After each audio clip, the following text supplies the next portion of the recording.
man. Hustle TV's in the building, and we got the superstar barber, man, the barber of the stars, Barry, man. What's going on, Barry? What's good with you, DJ Hustle? Hey, you know how we do. We getting it in, man. How's it over in Texas, man? How's COVID been treating you? COVID's been, it's kind of been, I haven't had it personally. Okay. My son had it. We had thought my daughter had it, but she ended up not having it. I think she just had like a flu. Yeah. But I had a lot of customers who's had it. So it's definitely touched some people and it's impacted me in a secondary way, but it still has impacted me. So you guys shut down over there? Or are you guys still open, kind of, sort of? Or how's it working over there? We're open. We did shut down when it was the shutdown. Okay. But it hasn't been to full capacity because some people are still leery about coming in into the setting. No, I feel you on that. What got you in the cutting hair in the first place, man? I mean, everybody has a dream about something. Everybody has a goal, and you cut some fly stuff, man. So what got you to be in the barber? I know for like me, it was okay. So I was like 15, maybe going on 16, and my mom and my stepdad would have this thing like if they didn't have the money to send us to the shop, then cut our hair. Okay. Whoa. Okay. Well, they were never no good, and they had like these. Am I allowed to curse? Yeah, go ahead, knock it out. No, I'm gonna be clean. I'm gonna keep it clean. Okay. So they had like BS clippers, the kind where the cord got the short.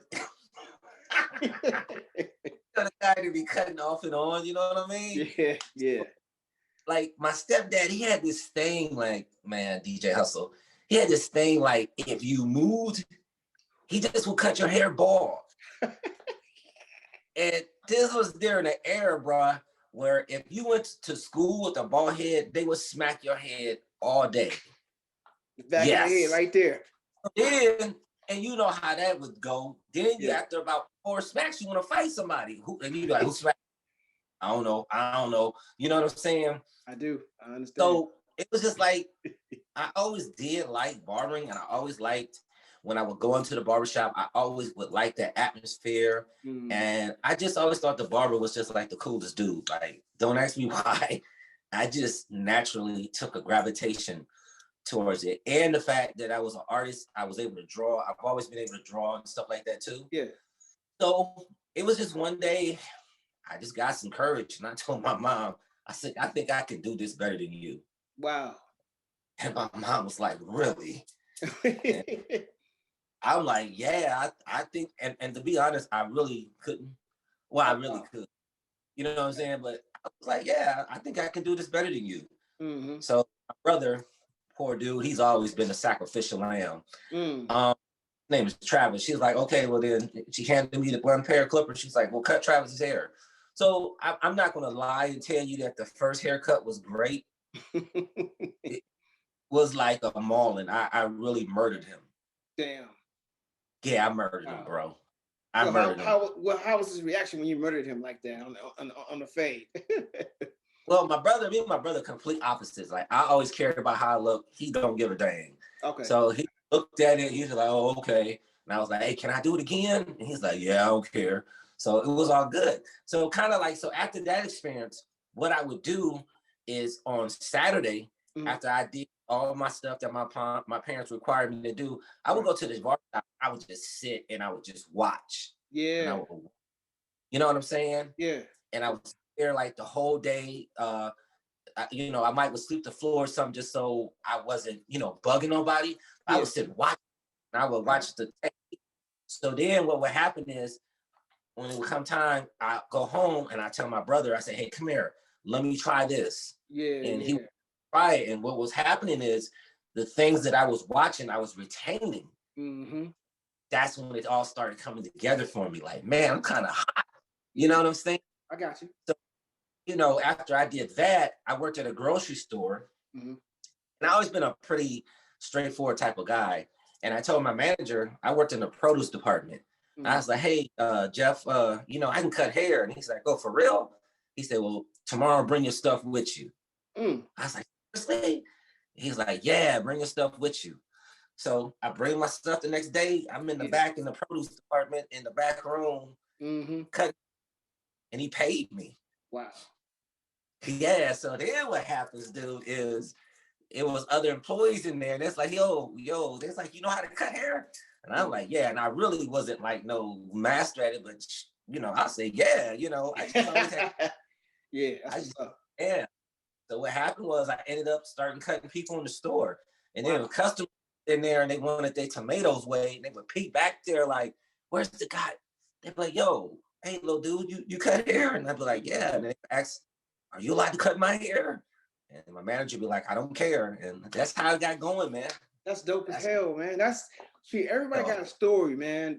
That's a hell of a story. Now, take us to when you went to the barber college. You got a license. What you learned, did it change a bit at all when you went to school for it? Well, to be honest, barber school, what I learned in barber school was how to pass state board examination. Yeah, got you. Got you. I mean, there were other guys in there that knew different things that I didn't know. Yeah. We would learn from each other. And sometimes they would bring in barbers that were already established in the industry, and you would learn from them. Yeah. But to be utterly and completely honest with you, Hustle, my learning didn't come until I actually got into the shop. Gotcha. Everything is different in the shop because the shop is you guys as a barber, man. I know many barbers, and they are the pillars of the community. They talk about politics, talk about music, the girlfriends, the boyfriends. You're like a counselor in the chair, man. So talk to me about, when you cutting hair, man, somebody you see the vibe when they come in. You see the mom and her little boy don't want to get his hair cut. She like, cut his hair. And you like, it's cool, little young man, it's cool. So talk to me about being a pillar in your community, man, in your barbershop. Well, it's a weird thing because what you end up being is a person of a lot of influence. And sometimes you don't recognize that power, understand that until the person is actually going through something and you share something with them. Right. And that applies what you shared. And then they come back. They're like, yo, man, remember how you told me how to go into this job interview and to say this? Or remember how you told me to sit down and write out my budget? I did that. It worked. Whoa. And I would be like, wow. I'm like, oh, okay. Yeah. So kind of like through those instances that I learned that it's a lot of information that we get to relay and pass on to the customer. But to be just really transparent with you, there are times too where I talk to certain customers and I ended up learning something. Yeah. It's vice versa. You talking and you might have an off day. You like, what? Really?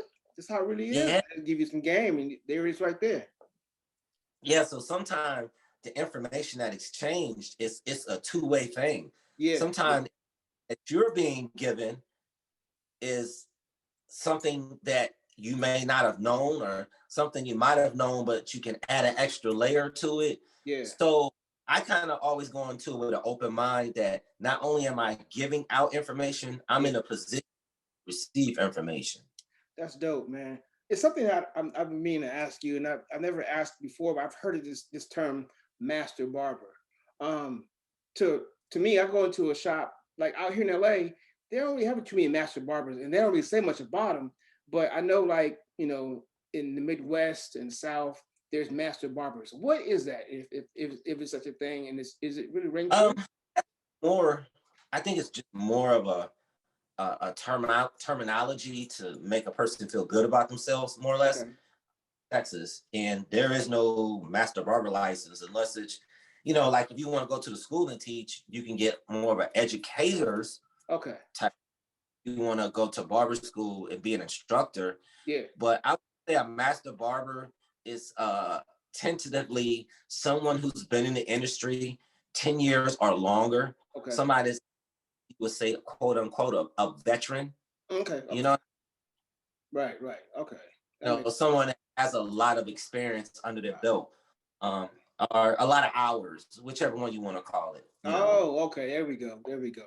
Of doing actually doing, practicing in the profession. Yeah. Okay, I get it now. That makes sense. I've done a lot of homework on you, man. And you really? Is it like really like that? I mean, I've known you over a decade, man, and your status has been over this decade. It's never been down. It's like keep rising. I've been really blessed. You're married, you got family, and your barbership, man, is like you cut stars. You cut everybody in town damn near who's a celebrity. So, but before you say the names of anybody, how did you get to that point? Because there's so many barbers, in Texas and LA who don't cut stars. They cut the neighborhood people. So I'm sure you started with neighborhood people first, but how did you get to your first star, then your second star, then your third star? And it keeps on evolving into something else different. Well, I mean, so what happened was I was in Akron, Ohio. Mm-hmm. I went through a divorce, like super, like just lost everything. This is like during the recession. Oh, wow. In 2008, 2007. Yeah. It's rough back then. My sister lived in Atlanta, mm-hmm. and she told me, she was like, hey, I think you should move here. I think you would excel. I had nothing to lose. Right. So I packed up. I didn't have much. I had like a trash bag. I had my clothes. And at that time, I had a car. Okay. Threw that in the car and I left. So mm-hmm. when I got to Atlanta, I started thinking like, you know what? I'm here in Atlanta. I think I want to cut some stars. So this was like when Facebook first came on. Yeah. And I went and private messaged everybody. Everybody. And the first person to hit me back was Quintus Parker on 112. And I started cutting Quintus. And then I started cutting Deron from 112. And it just kind of grew from there. So I went to the studio one day and I was coming in there to cut, what's this? I think the kid's name is Khalil. Used to be signed to Def Jam. Yeah, I know. Yeah, I know, dude. Like Khalil too. Yeah. And my wife was in there at the time and I seen her and man, I just thought she was gorgeous, but that's a whole nother story. And we started dating and she just says to me one day, like, I really think you should move to Dallas. She was like, I really think that you would just like kill it, And I think a lot of it is she knew my work ethic. I was a killer. I was a go-getter. Yeah. Man, about a year or so after meeting her, I moved to Dallas. Right. And my in between that time, I used to cut a guy named Alexis Agenza that played for the Dallas Mavericks. So when I would fly here to visit her, I would go cut him. Mm-hmm. I did this for almost a year. So then when I moved here, I was cutting him. Then I started cutting one of the Dallas Cowboys. Yep. And it kind of ended up just kind of growing from there. Wow. And I really got into the game. You've been doing great things, man. Now, talk to me about mentoring people. Have you mentored younger barbers now? Since I'm sure they look up to you as you're the star barber. So, do you mentor barbers too as well? I've tried to in the past. Sometimes it's kind of hard because just like you, I've known you for over 10 years. Right. So I've grown, right? Right. And a lot of times what people don't understand about progression, when they look at people, where you see them at isn't where they started at. Whew. You understand what I'm saying? Yes, I do. So there is a process to this. There's some lumps you got to take. There's some sacrifices that you got to be willing to make. Yeah. And a lot of times what I find out is a lot of people want to shortcut success. And I tell people success has no shortcuts. No. Not if you want to sustain it. Yeah, that's real. You know what I'm saying to you? Yes, sir. And what I find with a lot of times with certain people, they get impatient. They don't want to do it. They don't want to put the work in. Yep. They don't. Oh no! You know how many damn times I've been told no? Thousands. Yeah, it never bothered me. You know what I'm saying? And a lot of times, guys don't want to be told no. They don't want to be patient. They don't want to wait their turn. a lot of times they don't want to make their own opportunities. You know what I'm saying? Get Yeah. out there, create your own situations. Right. That's real talk. You know, no gonna give another grown man anything. No, not at all. And you know, some of these young men who think they know all the game, they don't even read a book or nothing. They don't ask for no help. They just know it all because they see it on YouTube. They feel they see that you do it. You make it look so easy. Yeah, it's not. I mean, you have been in the game a long time, man, and you progressed. And when I met you, you was a star barber. You feel me? When I met you, so I can see where you're going. I mean, I can see you cutting president hair, Biden. I can see that. I can see it happening. I can see you, edging up Kamala Harris in the back. I can see it because your presentation is everything. You know what I'm saying? Yeah. So I dig that. What's next for you, man? Do you want to open like barbershops across the country, or do you want to be a one-man band? What's the play for you? So like right now, where I'm at in my career, I really love it. So, I am a brand ambassador or influencer with Gillette. So I have a partnership with them, and I'm part of the Gillette Barber Council. Nice. And I love that. I'm also a brand ambassador for Schedulicity, which is an online app. Okay. And I really love that too. So I'm really starting to love this avenue of it, of being an influencer, a collaborator, a brand collaborator with different brands. I'm really loving that. And like my wife's got some stuff she's working on. Okay. A product line. So, I'm gonna get behind that. Okay. And her with her thing. So I'm kind of loving this other avenue too. Okay. Being able to add this to my resume jacket. You know what I'm saying? Yeah, besides man. And behind the chair. Sort of like how you do with the acting. I just did a commercial where I cut hair for this Grub Hub commercial. Oh, nice. That's dope. Yeah. So I'm really liking this aspect of it. I don't know if you would call it the digital side. It probably is. You know but what I'm I saying? love it. Like my visual, my brand, my persona, it can be seen by anybody, anywhere, at any time. I can be all over. Yeah. You know what I'm saying? Without having to be there. I can be anywhere. And I really like that. I really like that, man. So I just kind of linked into it, as the young kids say. I just kind of linked into it. And can we see like you having your own clipper line, like TheStarsBarber, get a deal with somebody else? If somebody was to approach me and I feel that it was a quality product, I'm very open to it. I'm very open. Yeah. Okay.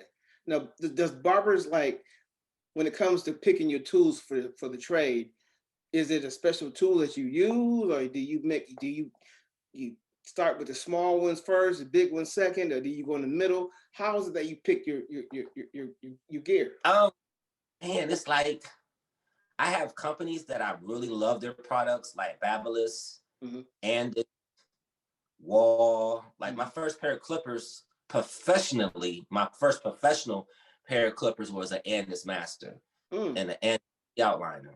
Okay. But those primarily have been the three. I do like this line called Gamma. Okay. I haven't been able to get my hands on any yet.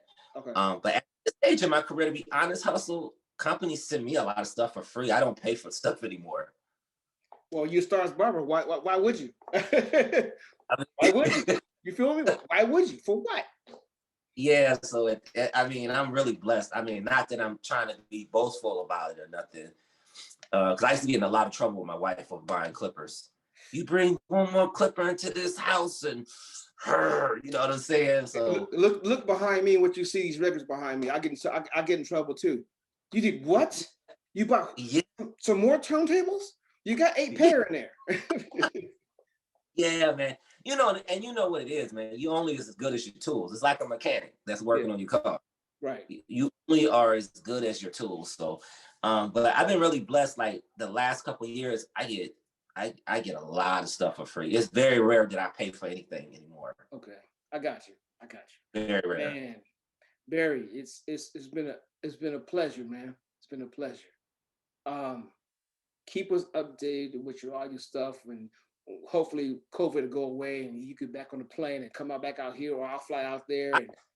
I'll be out your way. I think in September for the BarberCon in LA. So when you touch, before you come, call me, or we got to meet up when you touch down. Yeah, I'm a professional. I won't tell you the day before. I'll let you know at least 2 months ahead of time. I might come get you from the airport. Doing movies, man. I was watching a commercial one day and I looked. I said, "Is that Hustle?" Hey man, you gotta keep evolving, brother. It's the coolest thing because I remember meeting you, and we've been following each other since the days when Twitter was like really popping. Yeah, now it's a ghost town. 2010. Yeah, and it's been a journey, man. I'm not a star yet, but I'm grinding, and stars to me is up in the sky. So I like to work, bro. I like to get it in. I like to get it. I'm a master craft, and I love the sport of acting and DJing. I'm a student of the game, and I see that you're a student of the game of being a barber too. So it's hella dope. Yeah, I'm having fun still. I'm learning still. I love it. I love it, and I'm a fan of like just different guys. I love their work. So, man, it's real cool, and it's just a cool time to be a barber because barbers now we got so much swag and flair. We get so much respect. It's such a respect versus when I first started. When I first started out doing this, people like, "Oh, you're a barber? Oh, so you got another job? What else do you do?" They did that? Yeah, they used to ask you that. Like, well, what else do you do? You know what I'm saying? Barbers, we make, sometimes some of us can make more money than doctors. So like, it's guys in the field that's getting it. That's real talk. I mean, I get it for being an actor. You're an actor? So what have you been in?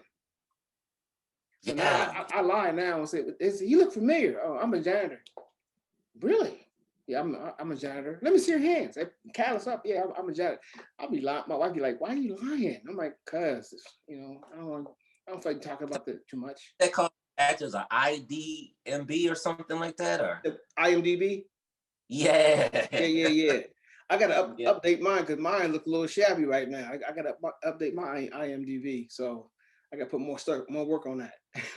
I've been busy working out front. That's a beautiful thing when you can do that. Yeah, man. Barry, it was a pleasure to talk to you, brother. If anything you need, anything, bro, I got you. Man, what do I need, man? I just need the treatment when I come out to LA. That's, you know what I'm saying? You got it. Keys to the city is yours. What's up? I mean, hey, I'm gonna hold you to that too, man. I know you will. You know what I mean? I know you will. I'm gonna definitely hold you to that, man. So, but yeah, man, it's a pleasure, and I am really humbled that you thought enough to ask me to come on and do this. And it was such a pleasure, and we definitely have to do a round two, a part two, whatever. Yeah. You know? Yeah, definitely, man. We're gonna do this. We're gonna do more than round 2 or 3. We're gonna do 1 through 10. We'll get it cracking. So especially when country opens it back up again, we're gonna really get it in. I'm gonna come to your shop with my camera crew. We're gonna film you up a little bit, see what's going on, and then you're gonna take me around Texas. Yeah, man. I'm gonna tell you, it's gonna go full speed once they open everything back up. No.